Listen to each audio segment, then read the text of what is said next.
बोलिए श्री सदगुरुदेव की जय। बंदी छोर सदगुरु श्री कबीर साहब जी, मेरे हृदय मंदिर के आराध्य परम पूज सदगुरु श्री महान साहब जी, पूजा के योग सभी संत समाज, मैं चरण कमलों में सिर झुका के 3 बार बंदी करता हूँ।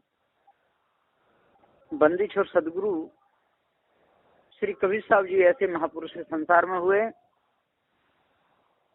उन्होंने झाड़े फसाद को सबको दूर किया। लड़ने झगड़ना बंद करो, ये उपदेश सदगुरु श्री कबीर साहब का है। तीर तलवार भाले चलाना बंद करो, ये उपदेश सदगुरु श्री कबीर साहब का है। यदि सबके अंदर मानवता आ जाएगी तो झंझट लड़ाई का कोई काम नहीं। सबके अंदर चेतन पूजा आ जाएगी तो पत्थरों की पूजा का कोई काम नहीं। सबके अंदर दया भाव आएगा, भूखे को भोजन देना आएगा, तो काहे को कोई दुखी रहेगा। सारे संसार में इतनी अनाजता फैल रही है कि उसका कोई बार पार नहीं। लोगों के अंदर भ्रम लगा हुआ है, टेढ़ी मेढ़ी चाल चलते हैं, खाने पीने के पदार्थों को और अग्नि में जला देते हैं। लाखों मन घी जल जाता है, लाखों मन सामग्री जल जाती है, नारियल जला देते हैं। ऐसे लोगों की संसार में कोई कमी नहीं है। जिनको चेतन पूजा का पता ही नहीं है, भ्रम में फंसे रहे। एक बीड़ी का डंठल नहीं छोड़ सके, सिगरेट पीना नहीं छोड़ सके, चिलम पीना नहीं छोड़ सके, नंग धंग डोना नहीं छोड़ सके, तम्बाकू भांग अफीम खाना नहीं छोड़ सके, तो क्या ये संसार का सुधार करेंगे। जो साधु जीवन है, ये सुधार की भूमिका है। बहुत से साधु संतों में भीड़ लगी रहती है, पड़े रहते हैं, चिलम पीते रहते हैं, उनकी सीधी बात करते हैं, गालियां भी देते हैं और पी के ध्वस्त पड़े रहते हैं। सदगुरुदेव जी पुकार के समझाते हुए कहते हैं कि ये तो एक पृथ्वी का भार है। सज्जनता के नाम पर कलंक लग रहा है, साधु के नाम पर कलंक है। साधु भेष को दाग लगा रहा है। सदगुरुदेव जी पुकार के समझाते हुए कहते हैं कि हे भाइयों, हे ज्ञानियों, विद्वानों, हे साधु, हे संतो, हे जबी तभी सन्यासी हो, अब साधु भेष को दाग मत लगाओ, पवित्र कर लो। आपका जीवन कितना सुंदर है। आपने संसार को छोड़ा और छोड़ने के बाद में आप बावरे हो गए, पागलों की भांति रोने लगे, खद्दा खद्द खाने लगे, यहाँ तक मुर्दा का भी मांस खा जाता है। ऐसा और ही बाबा होता है, नरकटों में रहता है, मुर्दे की खोपड़ी में खाता है, मृगशाला को ओढ़ता है, कर्ज से निकाल कर मांस को भी खा जाता है। कैसी उनकी दशा है। तो सज्जनों, जब तक आप अपने आप को नहीं जानोगे तब तक आपके अंदर से भ्रम निकलेगा नहीं। और मनुष्य स्मृति में तो इतना गंदा गंदा लिखा है, इतना भद्दा लिखा है कि कुछ कहता भी नहीं बनता। शर्म आनी चाहिए इन लोगों को। ये लोग क्या कहते हैं कि परमात्मा के नाम पर अर्पित करके, परमात्मा को समर्पित करके यदि मांस खाया जाए तो उसमें कोई दोष नहीं। ये सारी झूठी बात है। ऐसा नहीं, मांस चाहे किसी को समर्पित करके खाओ और चाहे स्वयं खाओ, दोष लगेगा। मांसाहारी को और शरीर धारण करना पड़ेगा और बदला देना पड़ेगा, बचेगा नहीं। तो ये दोषी लोग, निठुर लोग, निठल्ले लोग पशु वृत्ति को बना बना करके और मर रहे हैं। इनका कैसे निस्तार होगा? नहीं हो सकता। कहते हैं यदि कोई गरीब है, उसके पास में कुछ भी नहीं है, व्यापार चलाने के लिए, अपने घर को चलाने के लिए यदि मृगा को मारता है, हिरण को मारता है, मांस बेचता है, तो उसमें कोई दोष नहीं। अरे भाइयों, काटना मारना ही दोष है। और कोई परमात्मा है नहीं तो उसको समर्पित करोगे। और होता भी तो मांस को क्यों किसी को मरवाएगा? यदि आज परमात्मा होता तो सबकी नसें ढीली हो जाती। इतना बखेड़ा मचा रहे हैं परमात्मा का नाम ले करके। परमात्मा का नाम लेते हैं, मांस खाते हैं, परमात्मा का नाम लेते हैं, दूसरों को मारते हैं, परमात्मा का नाम लेते हैं, दंड सीधे हिरण को मार देते हैं, कछुआओं को मार देते हैं। कहते कि कछुआ ये सब परमात्मा का भोग है, परमात्मा को भोग लगाए, खूब खाओ, आराम से। कछुआओं को खाओ, मुर्गाओं को खाओ, बतखों को खाओ, किसी का भी मांस आप खा सकते हैं, लेकिन भोग लगाना पड़ेगा परमात्मा का। कैसी परमात्मा की आड़ इन लोगों ने लगाई है। हे सज्जनों, हे भाइयों, क्यों अपने आप को धोखे में भुला रहे हो? जब तक आप भूले रहोगे और दूसरों को भुलाते रहोगे, तब तक आपका मन गंदा ही बना रहेगा। तो गंदे मन से न किसी का कभी सुधार हुआ है न होगा। सदगुरुदेव जी पुकार के समझाते हुए कहते हैं कि संत कुमार जी ब्रह्मा जी तब अपनी मानसिक सृष्टि न बढ़ने पर चिंतित हो उठे। ब्रह्मा जी मानसिक सृष्टि बढ़ा रहे थे तो वो चिंतित हो उठे। तो उन्होंने आकाशवाणी सुनाई दी। तब उन्हें आकाशवाणी सुनाई दी कि सृष्टि का विस्तार तो मैथिली सृष्टि से होगा, परंतु उस समय भगवान शंकर ने स्त्रियों को उत्पन्न नहीं किया था। अब कैसे, ये उल्लूपने की बात नहीं तो और क्या है। इस पर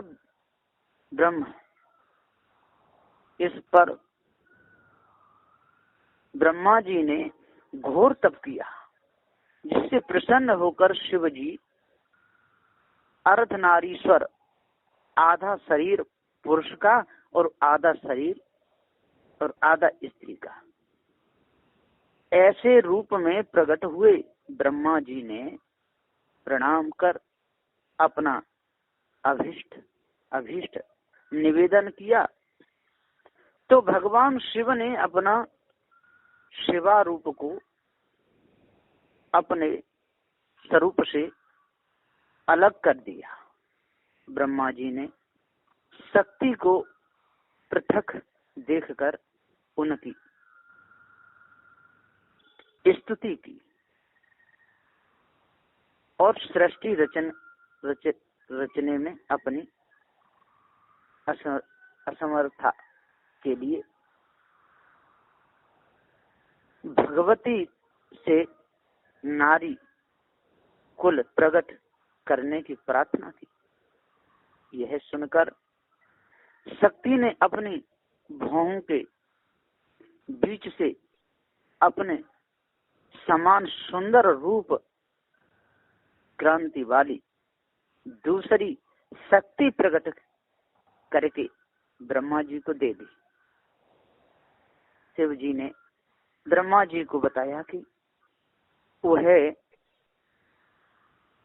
दक्ष के घर जन्म लेकर मैथिली सृष्टि करने की इच्छा पूर्ण करेगी।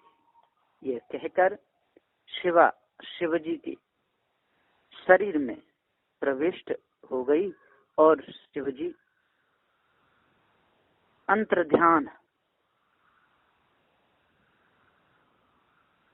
हो गए। अब ऐसी उल्लूपने की बातों को जी लिखते रहेंगे, कहते रहेंगे, कैसे बात बने। ये सारी धोखेबाजी है। इस धोखे में छोटे मोटे लोग फंसे हों तो फंसे हों, बड़े बड़े विद्वान पढ़े लिखे लोग फंसे हुए हैं। संत कुमार की जिज्ञासा पर नंदीश्वर उन्हें अपने जन्म का वृतांत सुनाते हुए बोले कि मेरे पिता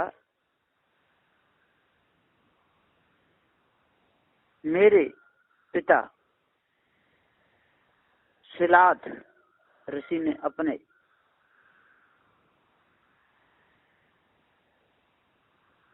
ऐसी, अब कहानियों का तो बहुत बड़ा विस्तार है। उन्होंने कहा कि उन्होंने अपने पुत्र की कामना से तप किया, तो उनके तप से प्रसन्न होकर के इंद्र उनके सामने आए और वर मांगने का अनुरोध करने लगे। शिलाद ने आयोजित तथा मृत्युहीन पुत्र देने का वरदान मांगा। इंद्र ने इस वर को देने में केवल शिवजी की आराधना प्रारंभ कर उनकी कठोर तपस्या से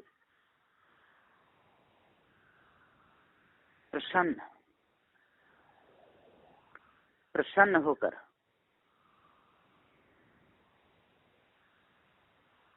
शिवजी ने उन्हें आयोजित और मृत्युहीन पुत्र प्राप्त होने का वरदान दिया।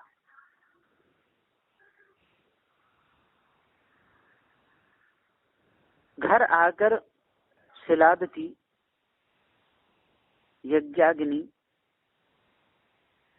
यज्ञाग्नि से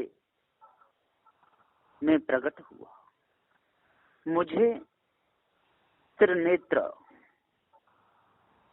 चतुर्भुज जटा मुकुटधारी को पुत्र रूप में पाकर शिलाद को अत्यंत प्रसन्नता हुई।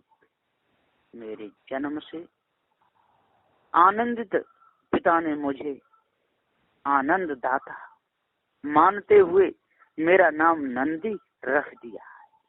कैसी बेढंगी कथा है, इनको शर्म भी नहीं आती है। इसमें सारा संसार भूला हुआ है। अपने पिता की कुटिया में जाकर मैंने साधारण बालक का रूप धर लिया। मेरे 7 वर्ष के होने पर मित्रावरुण मुझे देखने आए और मेरी अल्प अर्जित विद्या पर आश्चर्य प्रकट करने लगे। उन्होंने मेरे पिता को मेरी 1 ही वर्ष की आयु शेष बताकर उन्हें विपन्न तथा चिंतित कर दिया। मैंने अपने पिता को भगवान शंकर के भजन से मृत्यु जीतने का विश्वास दिलाकर महावन की ओर प्रस्थान किया।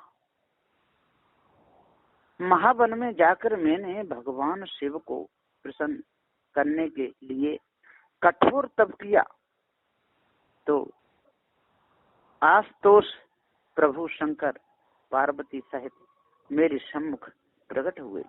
मैंने उन्हें प्रणाम करके अनेक प्रकार से स्तुति की, जिस पर प्रसन्न होकर शंकर भगवान ने मुझे बताया कि मित्र वरुण को तो उन्होंने भेजा था,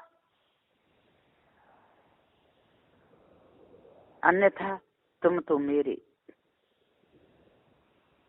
पक्के हो, तुम तो मेरे अरज अजर अमर पुत्र हो और मैं तुम्हें अपने गुणों का अधिपति बनाता हूँ। शिवजी ने कृपा पूर्वक अपने कंठ से एक माला निकालकर ज्यों ही मेरे गले में डाली, त्यों ही मैं दिव्य रूप वाला द्वितीय रुद्र बन गया। अब बताइए कैसी ये कपोल कथाएं हैं। इनमें फंस करके बड़े बड़े ज्ञानी और बड़े बड़े पढ़े लिखे इसमें फंसे हुए, त्यागते ही नहीं, धोखे में ही इनका पूरा जीवन जा रहा है। इसलिए हे पारकी भक्तों, हे सज्जनों, इन कथाओं के चक्कर में कभी आना नहीं, इन ढोंगी लोगों के चक्कर में कभी फंसना नहीं। अपना जीवन उद्धार करना है तो शुद्ध शाकाहारी बनो, पवित्र भोजन पाओ, मन की जितनी भी कुंठी है इसको त्याग दो, मुर्दाओं की पूजा त्यागो, जिंदाओं की पूजा करो, माता पिता की सेवा करो, तब आपको पूर्ण लाभ मिलेगा। पारसी संतों का साथ करो। इन किस्सा कहानियों पर ध्यान नहीं देना, ये तो जानने जनाने के लिए मैं बता रहा हूँ। इसमें सार कुछ भी नहीं है। बिना देखे बिना पढ़े कुछ जानने में नहीं आता। इसलिए ये सारी कथा की जानकारी रखनी पड़ती है, क्योंकि यदि कहीं वार्तालाप होता है तो ग्रंथ के प्रमाण देने ही पड़ जाते हैं। इसलिए जानकारी के लिए पढ़ने में कोई दोष नहीं है, लेकिन कहानियों फंस नहीं जाना, बहुत बुरी बीमारी है। नहीं तो पूरा जीवन नरक बन जाएगा, पूरा जीवन पछता में जाएगा, पूरे जीवन मांस खाने में, लड़ने झगड़ने में। ये ईश ब्रह्म परमात्मा की जो धोखे की वाणी है, ये मिथ्या भ्रम है, इसमें पूरा जीवन चला जाएगा। मिलेगा क्या? कुछ भी नहीं है। खाक छानते छानते पूरा जीवन बीत जाएगा, इधर से उधर ईंट डेढ़ रखते रखते पूरा जीवन बीत जाएगा, गंगा यमुना नहाते नहाते इधर से उधर करते पूरा जीवन बीत जाएगा। 4 वेद 6 7 18 पुराणों का प्रमाण देते देते इस ब्रह्म परमात्मा के नाम पर लड़ते लड़ते, पत्थर पूजा में लड़ते लड़ते पूरा समय निकल जाएगा। शराब पीते पीते, मांस खाते खाते, भांग खाते खाते, अफीम खाते खाते, नंग धंग डोते डोते, रखाते रखाते, भभूति लगाते लगाते पूरा समय बेकार चला जाएगा। इसलिए आज मनुष्य बनो और पछता को अपने अंदर से निकाल दो। जब तक आप पछता को अपने अंदर से नहीं निकालोगे और मानवता को धारण नहीं करोगे तो आपके अंदर मानवीय गुण कैसे आएंगे? मानवीय गुण नहीं आ सकते। तो मानवता के लिए चेतन पूजा को जानो, सत्य को जानो, जनैया अविनाशी चेतन जीव को जानो। ये जनैया है, ये किसी का अंश नहीं है, इसके ऊपर कोई ईश ब्रह्म परमात्मा नहीं है। इन झूठी कहानियों के द्वारा मन में नाना प्रकार के विकार आते हैं, उसी में शरीर छूट जाता है। विकार से मनुष्य का शरीर अन्य खानियों में जाता है। और ढोंगी लोग तो कहते हैं मनुष्य मृत्यु को पढ़ करके कि जो मांस नहीं खाता वो 21 जन्म तक पशु बनता है।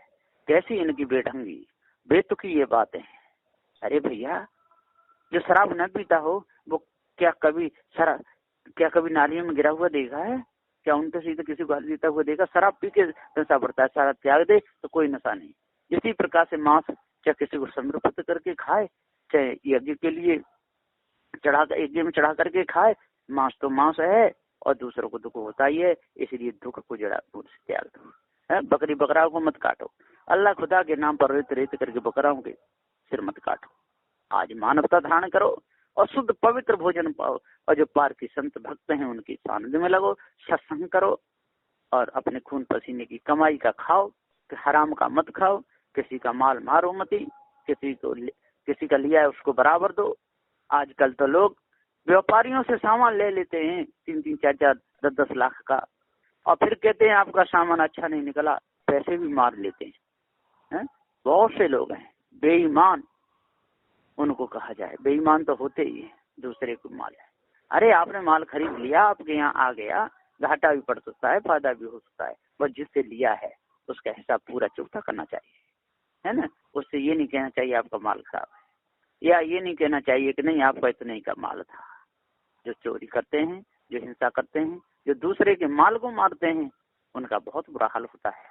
पशु खाने में जा करके वो बिलक बिलक करके भटक भटक करके मरते हैं। इसलिए सज्जनों, भाइयों, ज्ञानियों, 4 वेद 6 7 18 प्राणों के ज्ञाता हो, आज विचार करो और विचार करके सभी प्रकार की मानवी को अपने अंदर से निकाल दो, विषय वासना को निकाल दो, और किसी का भी एक पैसा भी मत मारो। इससे आपकी भलाई होगी, आपका अंतःकरण पवित्र हो जाएगा, आपके अंदर मानवता आ जाएगी, आप सच्चे रूप में मनुष्य होंगे और दोबारा भी जन्म आपका मनुष्य होगा।